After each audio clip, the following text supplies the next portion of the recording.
पिछले 3 वर्षों में हमारी ट्रांसमिशन और डिस्ट्रीब्यूशन कैपेसिटी में काफी एक्मेंटेशन हुआ है। पहले की तुलना में बिजली भी हम ज्यादा देने लगे हैं लोगों को, लेकिन दूसरा सच ये भी है कि हमारा घाटा भी बढ़ गया है।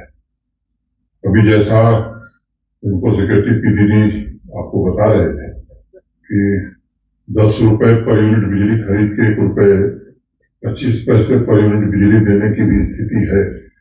एक तो पहले से ही भारी सब्सिडी हम लोग दे रहे हैं, उसमें भी बिलिंग जो होती है उसमें कितना पैसा आता है आप सब जानते हैं। आरडीएसएस के अंतर्गत बड़े पैमाने पहले चरण में ये कोशिश है कि श्रीनगर जम्मू, उसके बाद जम्मू कश्मीर के बड़े शहरों में स्मार्ट मीटर लगाया जाए।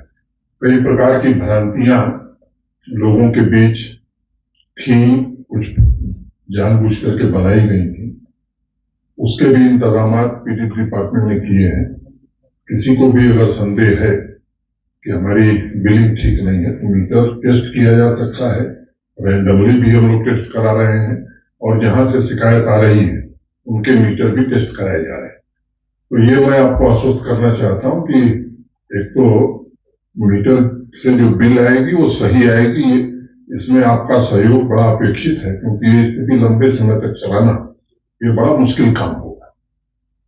दूसरी कोशिश ये होगी कि जिन फीडर्स को 100% स्मार्ट मीटर से जोड़ दिया गया है वहां न्यूनतम कटौती, मिनिमम कर्टेलमेंट हो, और एक स्थिति हम लोग ऐसी बनाना चाहते हैं कि जो 100% मीटर्ड फीडर है, जहां से पैसा मिल रहा है, वहां 24 घंटे बिजली अगर लोग चाहते हैं तो 24 घंटे बिजली उपलब्ध कराई जा सके। इसी संदर्भ में 18 अक्टूबर को माननीय प्रधानमंत्री जी के नेतृत्व में जो भारत सरकार की कैबिनेट हुई, उसमें बड़ा महत्वपूर्ण फैसला हुआ है और मुख्य रूप से मैं वही आपको बताने के लिए आपको आज यहां आमंत्रित किया हूं। 13 गीगावाट रिन्यूएबल एनर्जी की एक नई परियोजना green energy corridor phase 2 inter state transmission system को अभी मंजूरी 18 को प्रधानमंत्री जी के नेतृत्व में भारत सरकार की कैबिनेट ने दी है। मैं माननीय प्रधानमंत्री जी का हृदय से कृतज्ञ हूं। मुझे लगता है कि इस योजना का लाभ जो देश को मिलेगा उस पहलू पर मैं कम जाऊंगा। जम्मू कश्मीर को इसका क्या लाभ होगा इस पर ज्यादा मैं ध्यान केंद्रित करूंगा। पिछले 2 वर्षों से हम लोग खुद भी इस परियोजना के लिए दिल्ली में पावर मिनिस्टर साहब के साथ भी बैठक हुई। हमारे प्रिंसिपल सेक्रेटरी पीडीडी अनवरत इसको लेकर के प्रयत्नशील थे और पावर डेफिसिट होने की वजह से मैं जानता हूं कि यहाँ एक दुर्व्यवस्था थी, जम्मू कश्मीर की आवाम को तकलीफें भी झेलनी पड़ती थी। अब इस परियोजना की पृष्ठभूमि और डिटेल थोड़ा मैं बता दूं, फिर मैं जम्मू कश्मीर पर आता हूं। आप सबको याद होगा कि स्वतंत्रता दिवस के संबोधन में 2020 में माननीय प्रधानमंत्री जी ने लद्दाख में 7.5 गीगावाट सोलर पार्क की स्थापना की घोषणा की थी। उसके बाद ministry of new and renewable energy ने फील्ड सर्वे करके लद्दाख में 12 gigawatt battery energy storage system के साथ 13 गीगावाट रिन्यूएबल कैपेसिटी स्थापित करने की योजना बनाई। ये परियोजना जब पूरी हो जाएगी तो मुझे लगता है कि जम्मू कश्मीर को विशेष लाभ होगा, देश के बाकी हिस्सों को तो लाभ होगा ही। इस परियोजना की कुल अनुमानित लागत 20,773.70 करोड़ है, जिसमें 40% लगभग 8,309.48 करोड़ रुपए भारत सरकार की केंद्रीय वित्तीय सहायता है। With the 40% grant support, the levelized transmission tariff will come down from 0.88 per unit to 0.55 per unit of power. अब ये हमारे लिए विन-विन सिचुएशन होगी। लद्दाख क्षेत्र के कॉम्प्लेक्स टेरेन और एडवर्स क्लाइमेटिक कंडीशन को ध्यान में रखते हुए परियोजना कैसे बनेगी इस पर भी काफी ध्यान दिया गया है। मैं उसके विवरण में नहीं जानना चाहता। आप जानते हैं कि वहां टेम्परेचर -45 डिग्री तक जाता है, एवलांच भी आते हैं।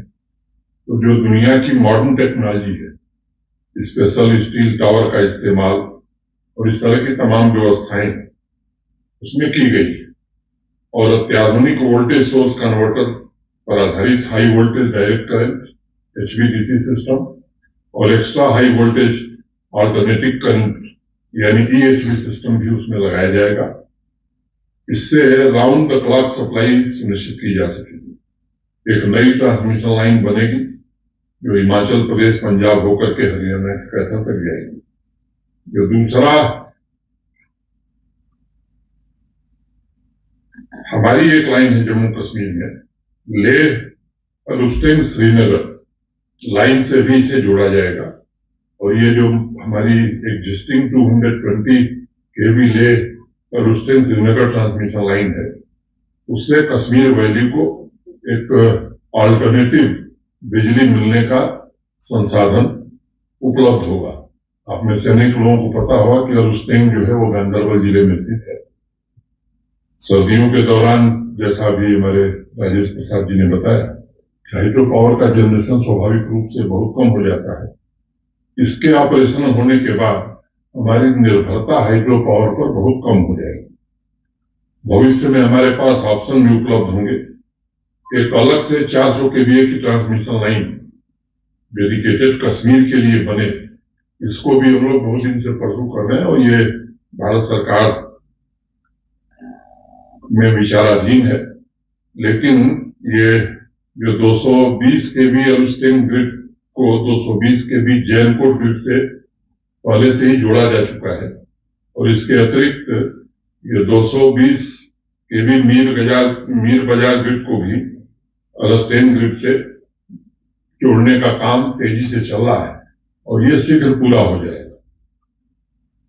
अब आपको बताया इन्होंने कि हमारी एनर्जी डेफिसिट की वजह से बाहर से अतिरिक्त बिजली काफी महंगे दाम पर खरीदी जा रही है। इस परियोजना के पूरा होने पर राउंड द क्लॉक बिजली की उपलब्धता हमें सुनिश्चित होगी। लद्दाख से कश्मीर तक रिन्यूएबल एनर्जी ट्रांसफर से जम्मू क्षेत्र में भी बिजली की स्थिति में बड़ा सुधार होगा, क्योंकि मौजूदा सेंट्रल सेक्टर ग्रिड अर्थात जम्मू में स्थित 400 kV किशनपुर जटवाल ग्रिड से कश्मीर घाटी में बिजली का जो हम ट्रांसफर करते हैं वो प्रोपोर्शनेटली कम हो जाएगा। इसलिए जम्मू रीजन को भी इसका काफी लाभ मिलेगा।